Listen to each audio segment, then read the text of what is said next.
네, 이것이 계시록이다. 일곱 교회, 마지막 교회, 라오디게아 교회를 함께 보도록 하겠습니다. 자, 라오디게아 교회 예수님의 모습은 신성을 가지신 주님입니다. 자, 이 교회는 이제 필라델피아 교회와 반대로, 칭찬이 없는 그런 교회이고요. 책망은 차지도 덥지도 않다. 미지근하다라고 되어 있고, 자, 권면은 금과 흰옷과 안약을 사라는 세 가지의 권면이 있고요. 자, 경고는 회개하지 않으면은 내 입에서 토해내겠다 되어 있고요.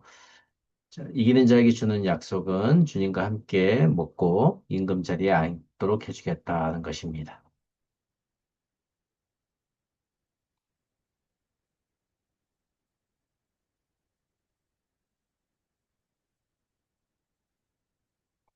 자, 라오디게아 지역의 특징을 보도록 하겠습니다. 자, 이 지역은 이제 세계의 주요 도로와 인접하고 있어서 부유한 도시였고요. 금융, 그리고 이제 양털, 의학의 중심지였습니다. 자, 이 지역은 또한 재판을 담당하기도 했고요. 부르기아 가루라는 유명한 의과학교에서 눈에 관련된 질병을 고치는 치료법을 개발했고요. 다만 이곳은 이제 물의 공급이 원활치 않아서 히에라폴리스에서 온천, 그리고 골로새에서 냉천을 연결된 수로를 통해서 물을 공급을 받았습니다. 자, 이 도시는 이제 제우스 신을 모시는 곳으로서 디오스폴리스라고 불린 적이 있으며 상업도시 금융 중심지였죠. 자, 나우디게아 교회는 이제 에바브로가 설립하였으며 골로새 교회와 함께 바울이 지도하였다고 성경은 기록되어 있고요. 나우디게가 이제 북쪽으로부터 한 10km 정도 떨어진 곳에 히에라볼리가 있었고, 거기서 이제 온천이 유명했죠. 또 동쪽으로 16km 떨어진 곳에 골로새가 있었고, 차갑고 순수한 물로 유명을 했습니다. 자, 그러다 보니까 이제 온천과 냉천을 이제 가지고 있는 지역인데요. 이제 히에라폴리는 놀라운 치료 능력을 가지고 있는 것으로 소문이 나서 도시 이제 치료센터, 이제 부리기아 카르라는 이제 의과대학도 있고요. 반면에 차갑고 생기를 주는 골로새 물은 그 지역에서 유일하게 먹을 수 있는 쓸모가 있는 물이 나오는 것이어서 이제 그것이 최초의 정착지가 된 이유를 설명해 주고 있습니다.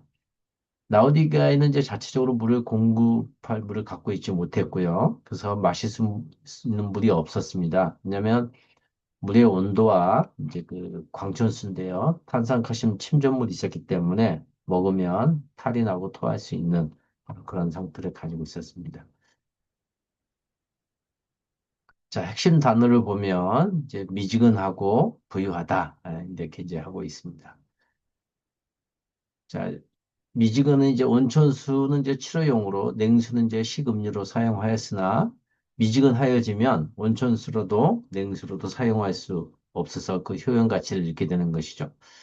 이는 이제 그 소금과 빛의 예화처럼 오늘날 교회가 영혼 구원에 대해서도 또 사회 정화 역할에 대해서도 그 이름을 잃어버린 것을 말하는 것이죠.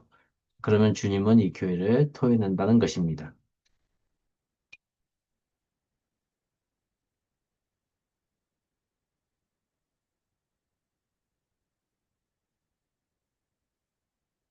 자, 또 이제 이 교회는 부유하다고 했습니다.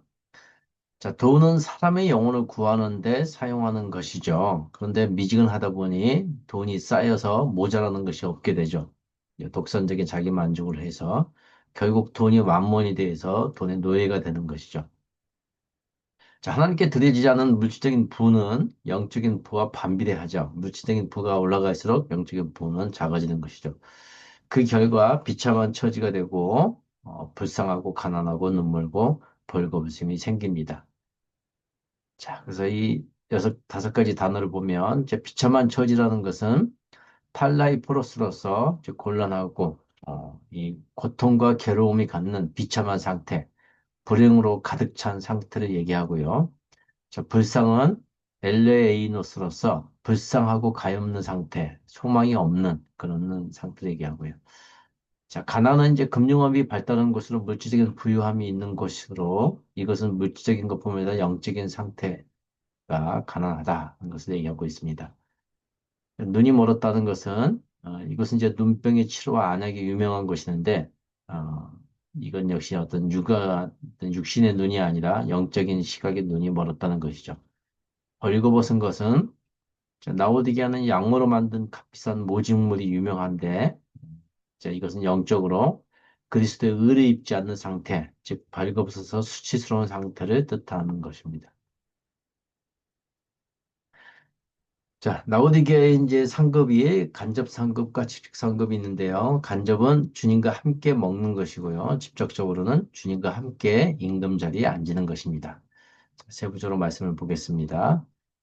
20절에 보면 부활한 내가 문 앞에 서서 두드리고 있다. 누구라도 내 목소리를 듣고 문을 열면 내가 그 사람한테 들어가 그와 함께 먹을 것이다. 또 그는 나와 함께 먹을 것이다. 자, 첫 번째, 주님이 문을 두드리는데 이 문이 어떤 문이냐 하는 것입니다. 자, 바로 라오디게아 교회의 문입니다. 자, 원문은 이제 문 밖에서 두드린다고가 아니고 에피로, 뭐 위에 가까이 근처라는 뜻으로서 문 위에 또는 문 가까이에서 두드린다 이렇게 되어 있습니다. 왜냐하면 주님은 오실 때 공중으로 재림하시지 땅에 재림하시지 않기 때문에 이런 표현을 쓰는 겁니다. 자, 둘째 서서는 스택한데 자, 이미 예수님께서 문의 당도에 서 있다는 그런 어떤 사실을 드러내고 있고요. 두드리노니는 이제 크루오, 그래서 이제 노크하다, 두드리다 이런 뜻을 가지고 있는 것으로서 한 번 두드리고 치는 것이 아니라 계속해서 문을 열 때까지 두드리고 있다 이런 의미를 나타내고 있고요. 이 두 동사 모두 현재형을 나타내고 있는데 자, 이것은 어, 즉 고대 특별히 헬레니즘 시대에 남성이 문 밖에서 문을 두드리며 열어달라고 하는 것을 이제 문 옆에서 얘가라고 부르면서 사랑하는 여인의 집 문 앞에서 강렬한 구애하는 장면이죠. 주님은 지금도 우리 교회들의 문을 두드리고 있고 문을 열고 함께 깊은 교제를 나누기를 원하신다는 것을 이제 강조하고 있습니다.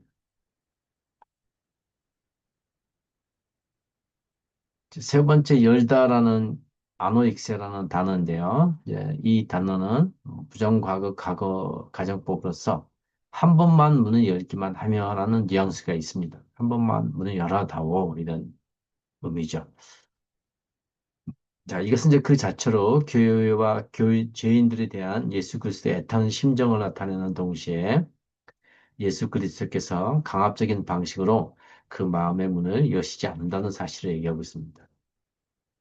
자, 네 번째, 뭐뭐 한테로라는 플러스라는 단어가 있는데, 뭐뭇을 향하여 뜻이죠. 이 작은 전치사 하나가 주님의 마음을 여실히 보여주고 있습니다.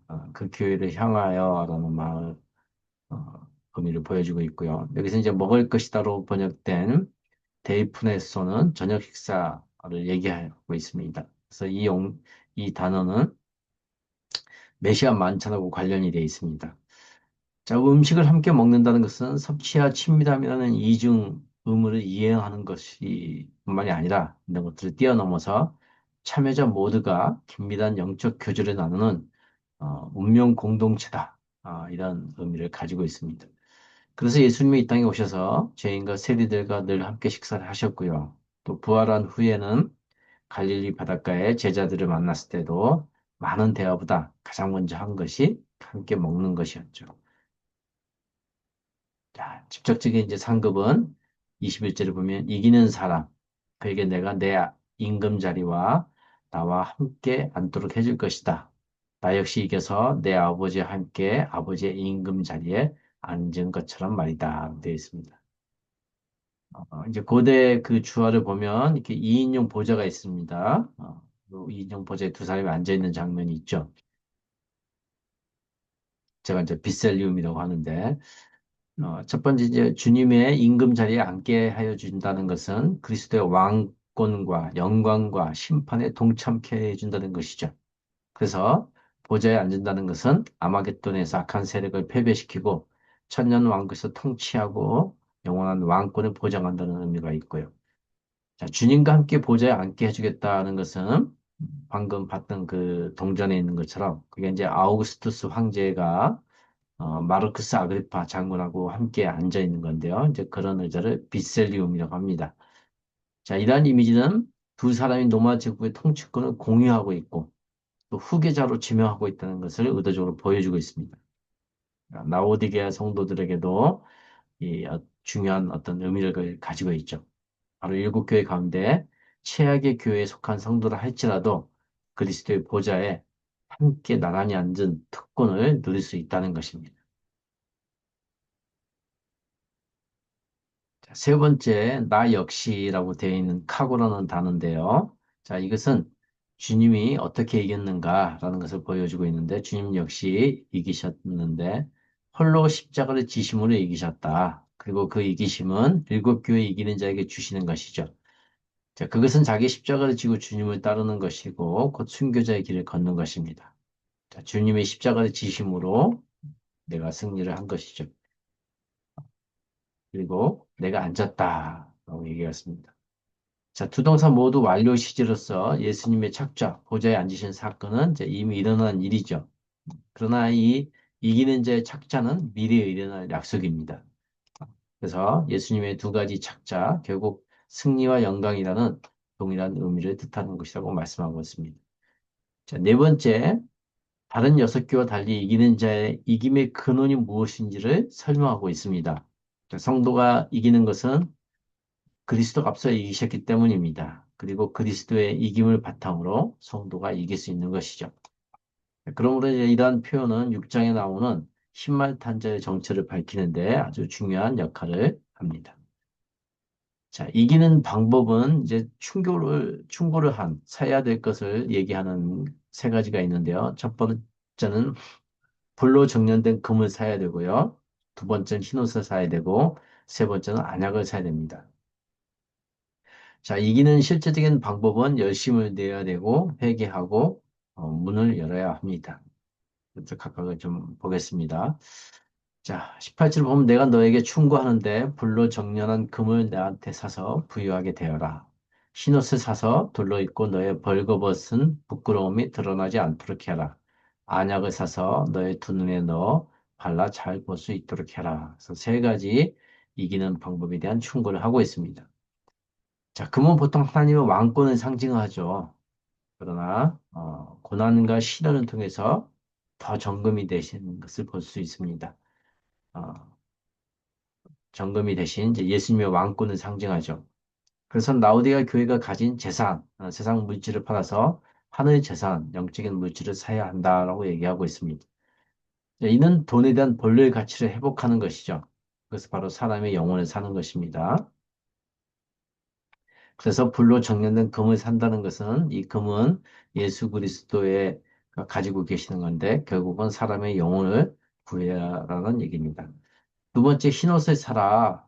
그래서 이 옷은 이제 히마티온인데요. 보통은 하나님에 의해 약속된 공의의 상징이죠. 자, 흰옷은 이제 하늘 영광의 광채를 상징하는 것으로서 순결과 거룩함을 가지고 있습니다. 그래서 히마티온은 벌거벗음으로 인해 부끄러움을 가리기 위한 용도로 드러나고 있습니다. 즉, 죄와 수치를 가리는 용도로서 의복의 기능을 있는 거죠. 그래서 흰옷을 입는다는 것은 예수 그리스도로 말미암아 의롭다 하심을 입는 것으로 보고요. 세 번째 안약을 사야 됩니다. 자, 금은 부유하기 위해서 사는 거고 흰옷은 벌거벗은 것을 가리기 위해서 사는 거고 안약은 볼 수 있게 하기 위해서 안약을 사야 합니다. 자, 그 지역이 안약이 유명한 지역이지만은 주님을 보는 실질적인 영적인 눈을 뜰 수 있는 그런 것은 할 수 없었기 때문에 주님으로부터 안약을 사야 합니다. 자, 실질적인 방법을 보겠습니다. 내가 사랑하는 사람은 누구나도 내가 직접 버려주고 훈계도 한다. 그러므로 열심을 내라. 그리고 회개하라. 또 하나 내가 문 앞에서 두드리고 있다. 누구라도 내 목소리를 듣고 문을 열면 내가 그 사람한테 들어가 그와 함께 먹을 것이다. 세 가지를 얘기하고 있습니다. 자, 나오디가 교회는 주님이 내가 사랑하는 사람이라고 부르고 있습니다. 자, 첫 번째 열심을 내라고 하고 있습니다. 이제 젤류엔데요. 너는 열심을 내라. 이렇게 얘기하고 있습니다. 이것은 이제 미지근한 영성을 가진 라오디가 교회를 향해서 하나님과의 올바른 관계에 대한 열정을 회복하는 것이죠. 두 번째, 회개해라. 이것은 하나님과의 올바른 관계 회복의 열쇠는 회개이죠. 세 번째, 문을 열어라. 자, 문을 열면 주님과 함께 정찬에 참여하여 음식을 나누며 먹는 친밀한 사귐의 기쁨을 누릴 것이다. 주님과 함께 동행하는 것인데요. 이는 이제 누가복음 12장에 나오는 혼인집에 갔다가 밤늦게 돌아오는 주인을 기다리고 집문을 열어주는 그 예화를 연상시키죠. 자, 문을 한 번이라도 열기만 하면 지위와 신분의 고하를 막론하고 주님과 먹을 수 있습니다. 그래서 매일의 식사 시간이 사회적인 가치, 경계선, 신분과 계급 등을 강화시키는 고도로 복잡한 사건이기 때문에 그렇습니다. 자, 결론적으로 보면은 라우디가 교회는 칭찬이 없고 책망만 있는 교회를 봅니다. 그러나 본문을 자세히 보면 회개를 이행하지 않을 때 내리는 착벌도 없습니다. 물론 이제 16절에 내 입에서 막 토해내려고 한다는 말씀이 있지만 이 말씀은 엄밀하게 보면 착벌은 아닙니다. 그런 관점에서 보면 주님이 가장 사랑하는 교회가 라우디가 교회가 아닌가 그리스도의 깊은 애정을 담고 있습니다. 비록 구토를 유발하는 행위 또 허영심과 자만심을 지졌지만 우리 그리스도는 이 라우디가 성도를 버리지 않으시고 여전히 그들을 사랑합니다. 그리스도는 기꺼이 자신을 낮춰 그들과 다시 관계를 맺으려고 하십니다. 그래서 18절에 세 가지 충고도 하시고 그것도 그것이 주님 자신에게 사랑하는 것이죠. 또 19절에서는 내가 사랑하는 사람이라고 칭하고 있죠. 이런 것을 믿어보면 아마 일곱 교회 중에서 가장 사랑한 애정이 가는 교회일 것입니다. 상금도 다른 교회에 비하면 어마어마합니다. 예, 구독, 좋아요, 공유는 저에게 큰 도움이 됩니다.